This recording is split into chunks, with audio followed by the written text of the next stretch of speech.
Hey all, it's me. Uh, I don't usually do videos like this, but this is the first time I'm actually putting effort into a video, and it's of a topic that's been stuck in my head for a little bit, and it's been getting on me. It's one of my favorite games, which you're seeing right here, Wizard101, and it's basically with all the balancing issues it has. Now, first, what do I mean by balancing issues? And to explain this, I'll also have to explain the game itself. It's a game that's been around since around like 2008. It's gonna have balancing issues. No game is perfect, but here I am with a once in a lifetime moment of me putting effort into a video, and I'm gonna say some of my grievances of the balancing issues I've noticed over my years of playing. The first major one, is the gear. Like most RPGs of any kind, Wizard101 has plenty of gear and options for you to choose from as you venture through the many worlds it has to offer. Many people will take stops on these journeys to farm gear, but here's where my issue lies. Excluding crafting, the recommended gears of your average leveling guide shows the problem I've noticed.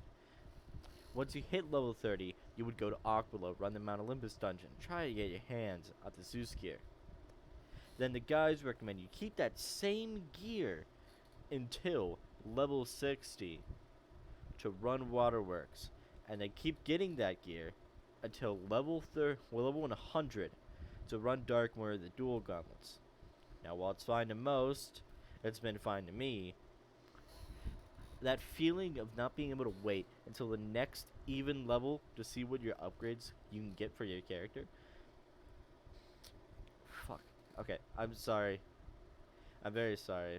I I have a script and I'm messing up a lot, but basically waiting until the next even level to see what upgrades you can get is not going to be fun for most.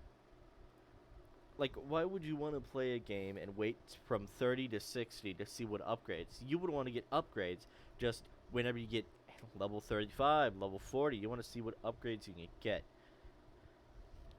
Which is why even on some of my characters, I've been getting Malister gear from level 50 before even thinking about Waterworks.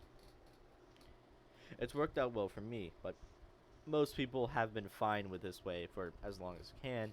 But I'll still say it really takes away from most RPG elements this game has. Just waiting from 30 all the way to 60 and then all the way to 100 if you don't run Hades just to get upgrades and gear.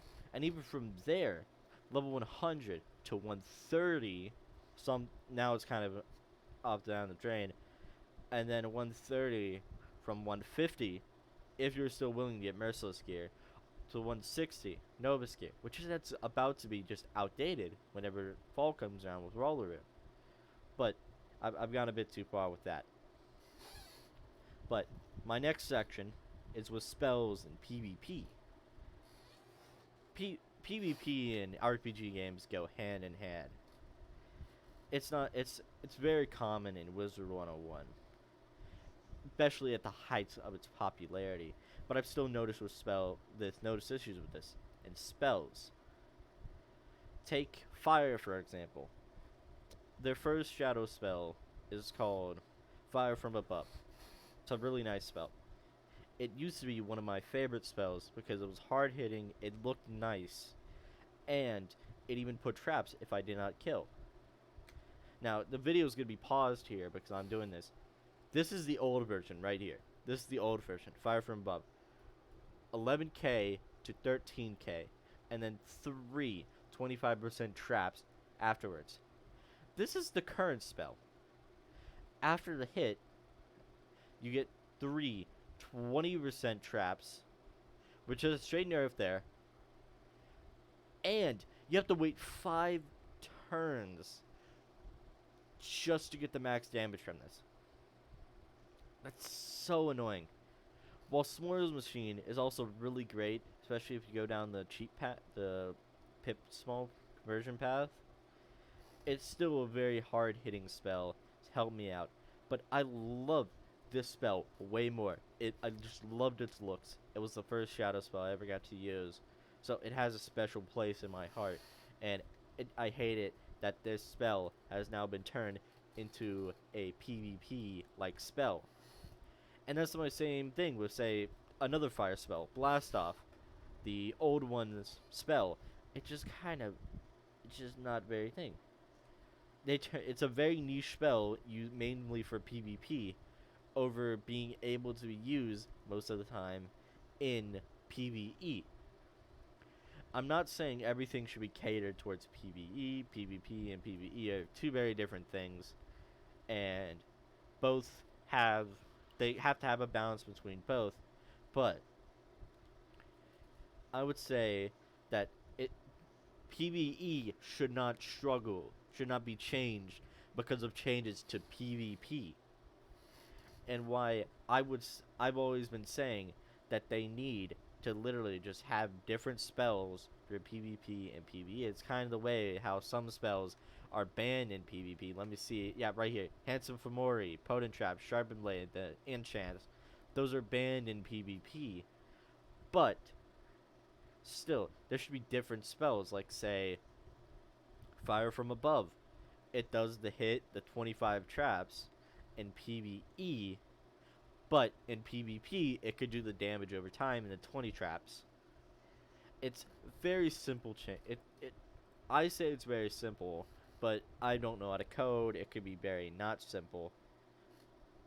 But basically, these these changes to spells to make them very niche to more fit PvP should not affect PvE. I'm not saying there shouldn't be niche spells either, because stuff like Rain of Fire can be useful whenever the time is right, like, say, against the Renegade Druid and Catacombs. If I remember correctly, you do use Rain of Fire on them.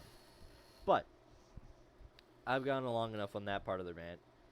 My third section I got here is Worlds.